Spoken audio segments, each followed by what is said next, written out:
Thank you. Let's talk for a moment about what's at play right now. We've got an Icelandic businessman there with a jet ready to take Snowden if he's ready to travel to Iceland to secure asylum. What impact could this have on his future? Well, I think what's going on here is that Julian Assange has been working very hard to not only arrange this plane to get Snowden from Hong Kong into Iceland, but also he's been working to get citizenship in Iceland for Snowden and, of course, asylum. And the reason why Assange would do this, of course, is because he wants those documents to put on the Wikileaks site. We know that Snowden has tried to get in touch with Assange through an intermediary, which means that Snowden wants to put these documents up on the site. And this is going to be unparalleled event if that occurs. So clearly the United States has a real opportunity now, and perhaps a very limited one, to get him, to stop him from going on to WikiLeaks.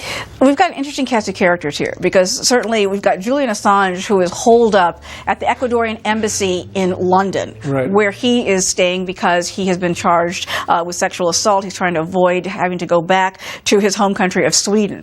And now you've got Snowden here, who's somewhere in Hong Kong, looking to be aided by Assange and also perhaps take off to Iceland with Assange's help. Yeah, and the thing here that is really a concern is that this Icelandic businessman, Olafur Singer-Vinsson, has really lied about who's paying for this plane. There's a South China Morning Post story, which is a newspaper in Hong Kong, which talks about how this businessman has not been truthful about where the money has come from for this plane. So, you know, the question is, who's paying for the getaway jet? What about the fact that China has a big role to play in all of this? If China decides to weigh in on this and keep Snowden there, doesn't that benefit China in a big way? Isn't it in their interest to keep him in Hong Kong and not to leave at all? Well, yes, and you know, if we do file an extradition request, it means that Snowden is taken into custody. Not only is Snowden taken into custody, but also his infamous thumb drive and his 4 laptops. Hong Kong police are going to see those. They're going to share them with Chinese intelligence. And I think that maybe some of this delay in actually filing an extradition request is because we were concerned about the Chinese getting the laptop. But, you know, the Chinese getting it is not as bad as WikiLeaks getting it. So, you know, there very well may be a calculation in the United States that, look, we've lost this information. We just do not want it to become public worldwide.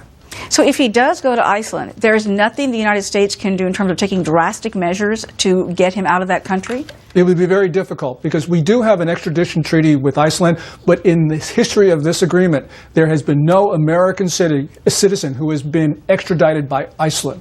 So, you know, Snowden is probably not going to be the first, especially if Assange has worked this out with the Icelandic government. You know this type of story very well. What are your expectations, though, in what transpires over the next several days? Well, I think that certainly China gets all the information that Snowden has one way or another. It may take longer than a couple days, but that's going to occur. I'm really concerned about that, of course, because Snowden very well may have been working for them in the first instance, but even if he isn't, we know that that information is going to end up in Beijing sooner or later. Indeed. All right, Gordon Chang, always great to have you with your expertise. Appreciate it very much. Thank you.